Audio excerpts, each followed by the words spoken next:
राधे कृष्णा कृष्णा कृष्णा राधे राधे, राधे श्यामा श्याम श्यामा राधे राधे। सभी को जय श्रीमन्नारायण, जय श्री राधे। श्रीमद् भगवद गीता रूपी उपनिषद एवं ब्रह्म विद्या तथा योग शास्त्र विषयक श्री कृष्ण और अर्जुन के संवाद में पुरुषोत्तम योग नामक 15वां अध्याय प्रारंभ करते हैं। श्री भगवान बोले, आदि पुरुष परमेश्वर मूल रूप वाले, ब्रह्मा रूप मुख्य शाखा वाले, जिस संसार रूप पीपल के वृक्ष को अविनाशी कहते हैं तथा वेद जिसके पत्ते कहे गए हैं, उस संसार रूप वृक्ष को पुरुष मूल सहित तत्व से जानता है, वह वेद के तात्पर्य को जानने वाला है। उस संसार वृक्ष की तीनों गुणों रूप जल के द्वारा बढ़ी हुई एवं विषय भोग रूप कोपलों वाली देव, मनुष्य और तिर्यक आदि योनि रूप शाखाएं नीचे और ऊपर सर्वत्र फैली हुई हैं तथा मनुष्य लोक में कर्मों के अनुसार बांधने वाली अहंता, ममता और वासना रूपी जड़ें भी नीचे और ऊपर सभी लोकों में व्याप्त हो रही हैं।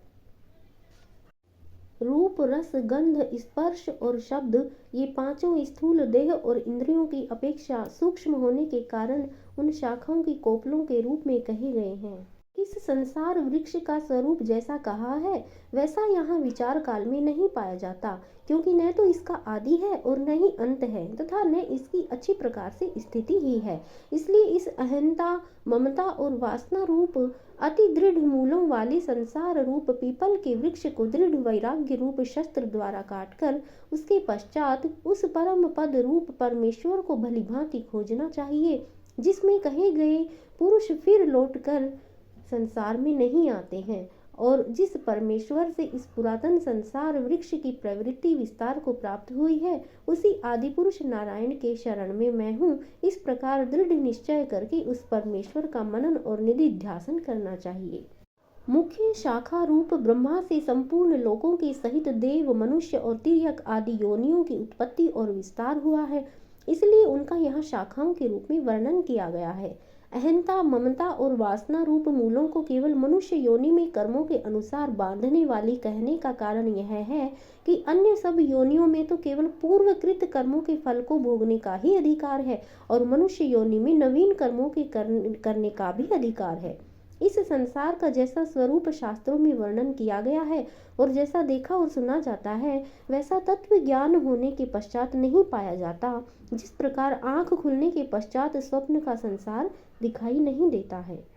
जिनका मान और मोह नष्ट हो गया है, जिन्होंने आसक्ति रूप दोष को जीत लिया है, जिनकी परमात्मा के स्वरूप में नित्य स्थिति है और जिनकी कामनाएं पूर्ण रूप से नष्ट हो गई हैं, वे सुख दुख नामक द्वंद्वों से विमुक्त ज्ञानी जन उस अविनाशी परम पद को प्राप्त होते हैं। जिस परम पद को प्राप्त होकर मनुष्य लौटकर संसार में नहीं आते हैं, उस स्वयं प्रकाश परम पद को न सूर्य प्रकाशित कर सकता है, न चंद्रमा और न अग्नि ही। वही मेरा परम धाम है। इसका आदि नहीं है, यह कहने का प्रयोजन यह है कि इसकी परंपरा कब से चली आती है इसका कोई पता नहीं है। इसका अंत नहीं है, यह कहने का प्रयोजन यह है कि इसकी परंपरा कब तक चली रहेगी इसका कोई पता नहीं है।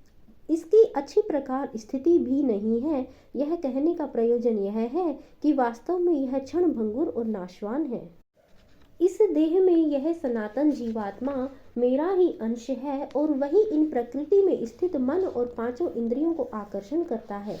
वायु गंध के स्थान से गंध को जैसे ग्रहण करके ले जाता है, वैसे ही देह आदि का स्वामी जीवात्मा भी इस शरीर का त्याग करता है।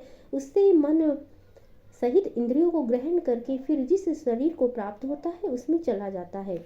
यह जीवात्मा श्रोत्र, चक्षु और त्वचा को तथा रसना, घ्राण और मन को आश्रय करके अर्थात इन सब के सहारे से ही विषयों का सेवन करता है। शरीर को छोड़कर जाते हुए अथवा शरीर में स्थित हुए को अथवा विषयों को भोगते हुए को, इस प्रकार तीनों गुणों से युक्त हुए को भी अज्ञानी जन नहीं जानते। केवल ज्ञान रूप नेत्रों वाले विवेकशील ज्ञानी ही तत्व से जानते हैं। यत्न करने वाले योगीजन भी अपने हृदय में स्थित इस आत्मा को तत्व से जानते हैं, किंतु जिन्होंने अपने अंतःकरण को शुद्ध नहीं किया है, ऐसे अज्ञानी जन तो यत्न करने पर भी इस आत्मा को नहीं जानते। सूर्य में स्थित जो तेज संपूर्ण जगत को प्रकाशित करता है, तथा जो तेज चंद्रमा में है और जो अग्नि में है, उसको तू मेरा ही तेज जान।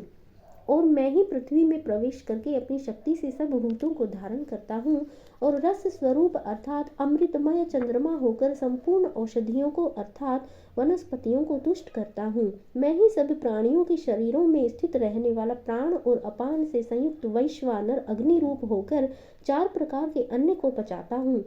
मैं ही सब प्राणियों के हृदय में अंतर्यामी रूप से स्थित हूँ, तथा मुझसे ही स्मृति, ज्ञान और अपोहन होता है, और सब वेदों द्वारा मैं ही जानने के योग्य हूँ, तथा वेदांत का कर्ता और वेदों को जानने वाला भी मैं ही हूँ। ब्रह्मलोक तक के भोग क्षणिक और नाशवान है, ऐसा समझकर इस संसार के समस्त विषय भोगों में सत्ता, सुख, प्रीति और रमणीयता का न भासना ही दृढ़ वैराग्य रूप शस्त्र है। स्थावर जंगम रूप यावन मात्र संसार के चिंतन का तथा अनादिकाल से अज्ञान के द्वारा दृढ़ हुई अहंता, ममता और वासना रूप मूलों का त्याग करना ही संसार वृक्ष का अवान्तर मूलों के सहित काटना है। जैसे विभाग रहित स्थित हुआ भी महाकाश घटों में पृथक पृथक की भांति प्रतीत होता है, वैसे ही सब भूतों में एक ही रूप से स्थित हुआ भी परमात्मा पृथक पृथक भांति प्रतीत होता है। इसी से देह में स्थित जीवात्मा को भगवान ने अपना सनातन अंश कहा है। भक्ष्य, भोज्य, लेह्य और चोष्य ऐसे 4 प्रकार के अन्न होते हैं। उनमें जो चबाकर खाया जाता है वह भक्ष्य है, जैसे रोटी आदि, और जो निगला जाता है वह भोज्य है, जैसे दूध आदि, तथा जो चाटा जाता है वह लेह्य है, जैसे चटनी आदि, और जो चूसा जाता है वह चोष्य है, जैसे ईख आदि। विचार के द्वारा बुद्धि में रहने वाले संशय, विपर्यय आदि दोषों को हटाने का नाम ही अपोहन है। सर्व वेदों का तात्पर्य परमेश्वर को जानने का है, इसलिए सब वेदों द्वारा जानने के योग्य एक परमेश्वर ही है। इस संसार में नाशवान और अविनाशी भी ये 2 प्रकार के पुरुष हैं।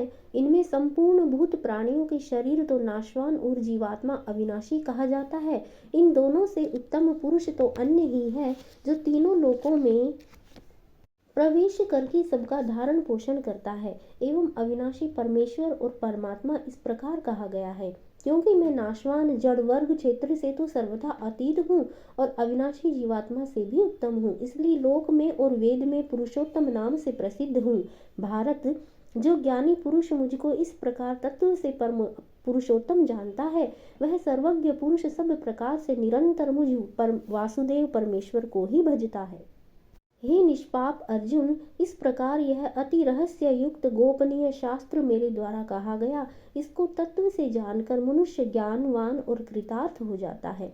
इति श्रीमद् भगवद गीता रूपी उपनिषद एवं ब्रह्म विद्या तथा योग शास्त्र विषयक श्री कृष्ण और अर्जुन के संवाद में पुरुषोत्तम योग नामक 15वां अध्याय। जय जय भगवद गीते, जय जय भगवद गीते, हरि हिय कमल विहारिणी, हरि हिय कमल विहारिणी, सुंदर सुपुनीते, जय जय भगवद गीते। कर्म सुमर्म प्रकाशिनी, कामासक्ति हरा, तत्व ज्ञान विकासिनी, विद्या ब्रह्म परा, जय जय भगवद गीते।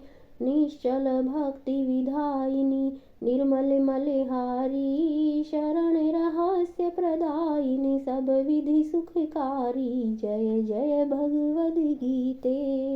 राग द्वेष विदारिणी, कारिणी मोद सदा, भव भय हारिणी, तारिणी, परमानंद प्रदा, जय जय भगवद गीते।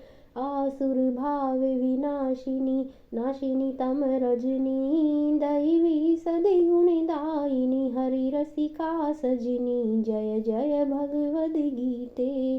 समता त्याग सिखावनी, हरिमुख की बानी सकल शास्त्र की स्वामिनी श्रुतियों की रानी जय जय भगवद गीते। दया सुधा बरसावनी मातु कृपा कीजे हरिपद प्रेम दान कर हरिपद प्रेम दान कर अपनों कर लीजे जय जय भगवद गीते जय भगवद गीते जय जय भगवद गीते। हरि हिय कमल विहारिणी हरि हिय कमल विहारिणी सुंदर सुपुनीते जय जय भगवद गीते जय जय भगवद गीते जय जय भगवद गीते।